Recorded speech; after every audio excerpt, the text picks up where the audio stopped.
Sign का value क्या होता है, बढ़ता है, और कॉस का वैल्यू क्या होता है, घटता है। कैसे? अब ध्यान से यहाँ पर समझने की वाली बात है। देखो तो साइन थीटा में हम जैसे बढ़ रहे हैं, यहाँ जीरो था, जीरो से इंक्रीज होना शुरू हुआ, 1/2 हो गया, मतलब हाफ हो गया, मतलब बढ़ रहा है। अब देखो ये 1/√2 है, देखो इससे वैल्यू थोड़ा सा बड़ा है। आप कहो कैसे बड़ा है? अब देखो √2 का वैल्यू होता है, √2 का वैल्यू होता है 1.414, √2 का वैल्यू 1.414।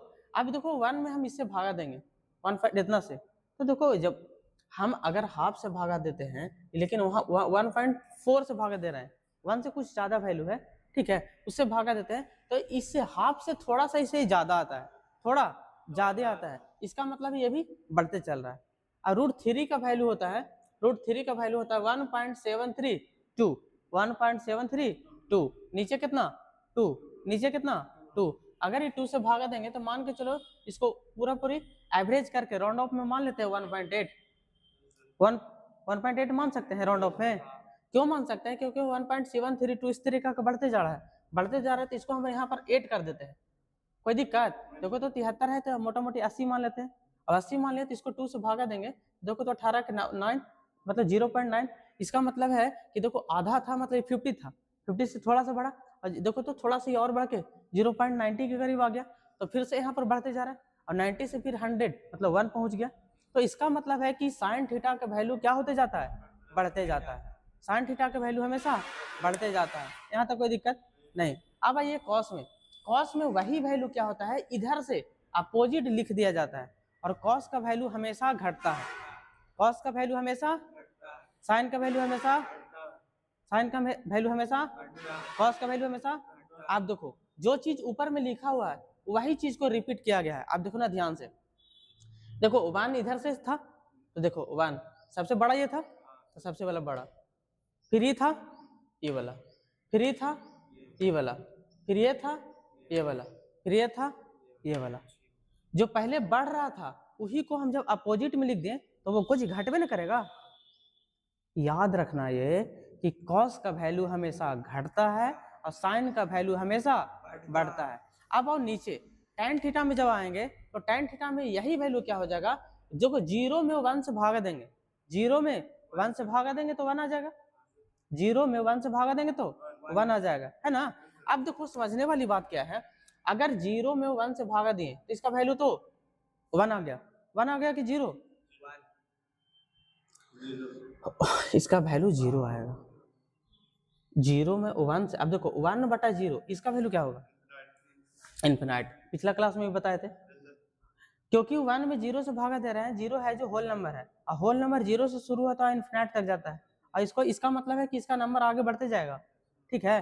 लेकिन 1 है जो फिक्स नंबर है, 1 है जो फिक्स नंबर, इसका कोई अपना वैल्यू नहीं है, अपना वैल्यू नहीं है, जब भी आवेगा किसी के साथ आवेगा तब इसका वैल्यू बनेगा, ठीक है, इसलिए ये इन्फिनाइट हो जाता है। जैसे 4/1 लिखे, 4/1 लिखे, 4 में 1 से भागा दिए तो इसका मतलब कितना हो गया 4।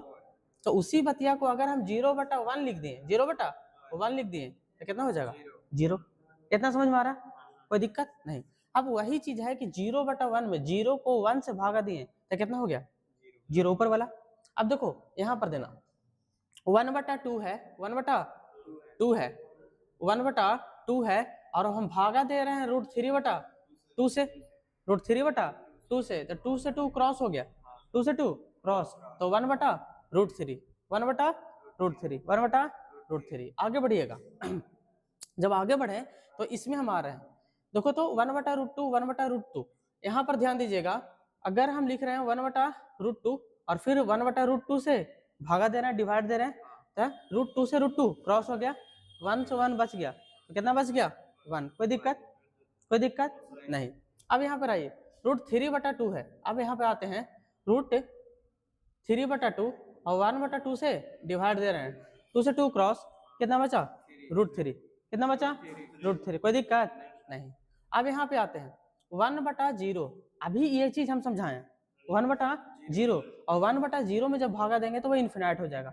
कोई पूछे कि क्यों होगा, तो इसका रीजन ये बताना है कि क्योंकि जीरो का अपना वैल्यू नहीं होता है, जीरो एक होल नंबर है, और जब होल नंबर है वो जब बढ़ते क्रम में जाएगा, इंक्रीजिंग ऑर्डर में जाएगा, तो वो बढ़ते चला जाएगा होल नंबर, ठीक है, तो वो पूरी तरीका से भागा डिवाइड नहीं दे पाएगा, और वो अनंत तक जाएगा, इसलिए इसका वैल्यू क्या होता है, इन्फिनाइट होता है। यहाँ तक तो कोई दिक्कत किसी को भी पूरी तरीका से समझ में आया होगा। 2-3 पॉइंट ये बताएं कि साइन थीटा का वैल्यू हमेशा बढ़ता है, कॉस थीटा का वैल्यू हमेशा घटता है। यहाँ पर समझा के दिखाएं, ये लिखा हुआ है, इसी का अपोजिट फॉर्म में लिखा हुआ है। tan थीटा का वैल्यू कैसे है ये भी समझाएं, क्योंकि इससे साइन थीटा बटा कॉस थीटा, क्योंकि एक फार्मूला होता है कि tan थीटा बराबर साइन थीटा बटा कॉस थीटा, tan थीटा बराबर साइन थीटा बटा कॉस थीटा। अब लिखा हुआ तो देखो, तो हम tan थीटा को यहीं पर भागा दे के अभी दिखाएं तुम लोग को, साइन के वैल्यू रखते गए और कॉस के वैल्यू रखते गए, और यहाँ पर tan के वैल्यू हमको ज्ञात हो गया। यहाँ तक कोई दिक्कत नहीं। लेकिन अब आप लोग को समझने वाली बात है कि आप लोग जानते हैं कि साइन के अपोजिट क्या होता है, कोसेक। साइन के अपोजिट क्या होता है, कोसेक। तो देखो, तो साइन यहाँ पर 0 है, तो 0 का अपोजिट क्या होगा, नहीं, 0 1 0 0 1 0।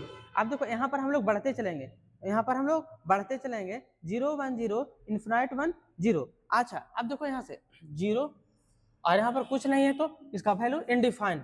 यहाँ पर 0 1 देखो, 0 1 0 इन्फिनाइट 1 0 इन्फिनाइट 1 0 इन्फिनाइट 1 0। यहाँ पर देखो साइन 30 के वैल्यू 1/2, तो साइन के उल्टा देखो 1/2 के उल्टा कितना हो जाएगा, सिर्फ 2, क्योंकि 2 ऊपर चला जाएगा और 1 नीचे आ जाएगा, तो 1 के नीचे वैल्यू है नहीं ना, है 1 के नीचे वैल्यू है नहीं, तो सिर्फ इसका मान 2। अब देखो √3/2 है, तो इसको उल्टा करेंगे तो 2 ऊपर और √3, कोई दिक्कत, ये देखो तो √3 ऊपर और नीचे 1, √3 ऊपर नीचे 1, तो 1 का वैल्यू नहीं है, 1 का वैल्यू नहीं है। यहाँ पर आइएगा 1/√2 है, तो देखो तो √2 ऊपर जाएगा तो नीचे 1, तो सिर्फ √2, यहाँ भी सिर्फ √2 और 1 के यहाँ पर आइएगा, ऊपर चल जाएगा 2 और नीचे √3, 2 नीचे 1 का कोई वैल्यू नहीं है, ये √3। अब देखो तो ये सिर्फ √3 है और नीचे 1 है, तो एवरी 1 ऊपर चल जाएगा और √3 नीचे, यहाँ तक कोई दिक्कत नहीं। इसका हो गया 1 0 इन्फिनाइट, फिर यहाँ से होता है 1 1 0 1 0 इन्फिनाइट 1 इन्फिनाइट 1 इन्फिनाइट 0, क्योंकि 0 के अपोजिट होता है इन्फिनाइट, 0 का अपोजिट इन्फिनाइट। तो यहाँ तक वैल्यू याद होगा तुम लोग को, पूरी तरीका से समझ में आ गया स्ट्रक्चर। जब पूरी तरीका से इस तरीका से डिफाइन किए हैं कि तुम लोग को रट्टा मारना ना पड़े, ये याद करना है कि साइन के वैल्यू बढ़ते जाता है, कॉस का वैल्यू घटते जाता है, ठीक है। और ये भी बताएं कि जो ये ऑर्डर में लिखा हुआ है वहीं से ये बैक में आ गया है, ये भी समझ में आ गया। tan के वैल्यू कैसा है ये भी समझा दिए, और ये तीनों मान तो रटना ही नहीं है, सिर्फ ये हमको वैल्यू याद करना पड़ेगा थोड़ा बहुत, कोई दिक्कत। ये भी समझा दिए कि 0 में जब 1 से भागा देते हैं तो क्या होता है, और 1 में जब 0 से भागा देते हैं तो क्या होता है, यहाँ तक कोई दिक्कत नहीं। चलिए, कल आप लोग को क्या करके आना है, इसको याद करके आना है। चलिए ठीक है, आज के लिए सेवा यहीं तक मैथ के लिए, और अगला हम लोग